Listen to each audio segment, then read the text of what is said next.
Seigneur, merci de bénir ta parole. Nous sommes très heureux ce soir de nous plonger une fois de plus dans les mystères de ta volonté.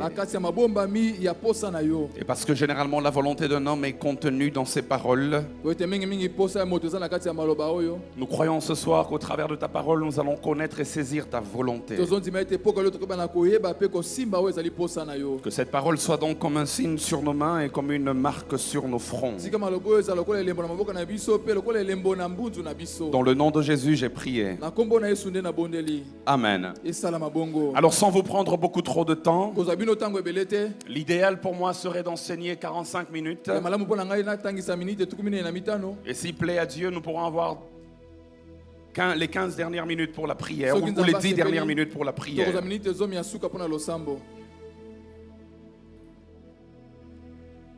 J'avais un fardeau dans mon cœur que Dieu a changé aux alentours de 15 heures tout à l'heure. Je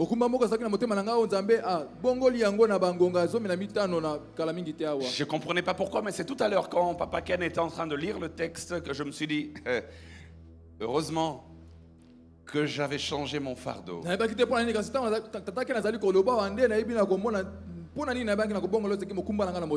Parce que je pense que c'est prophétique.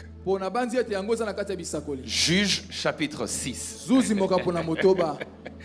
Juge chapitre 6, versets 11 à 14. C'est la suite de l'histoire que Papa Ken a lu tout à l'heure. Alors le peuple a crié à l'Éternel. C'est là qu'on s'est arrêté. Mais commençons maintenant à partir du verset 11 jusqu'au verset 14 pour voir la réponse de l'Éternel. La Bible dit, puis vint l'ange de l'Éternel et il s'assit sous le térébinthe d'Ophra qui appartenait à Joas de la famille d'Abiézer.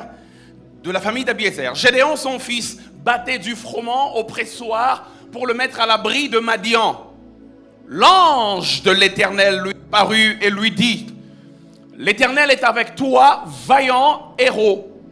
Gédéon lui dit, ah mon Seigneur, si l'Éternel est avec nous, pourquoi toutes ces choses nous sont-elles arrivées? Et où sont tous ces prodiges que nos pères nous racontent quand ils disent, l'Éternel ne nous a-t-il pas fait monter hors d'Égypte? Maintenant l'Éternel nous abandonne et il nous livre entre les mains de Madian.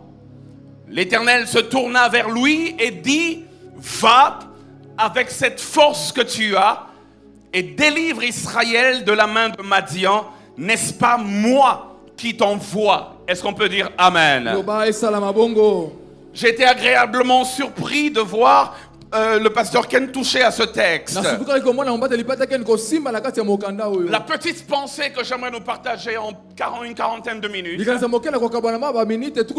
je l'ai intitulé le réveil d'un héros. Le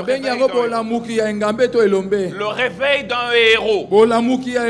Et d'ailleurs, c'est à la suite de la prière du peuple que Dieu choisit ce fameux héros. Le réveil d'un héros.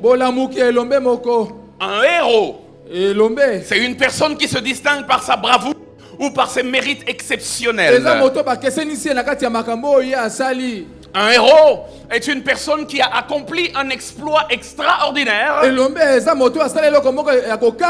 Et généralement, cet exploit extraordinaire est au service de sa communauté. Un héros, c'est quelqu'un dont l'engagement l'a conduit au dépassement de soi.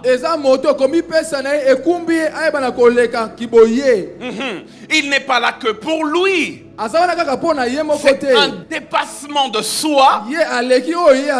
Et parfois, ce dépassement de soi peut l'emmener au péril de sa vie.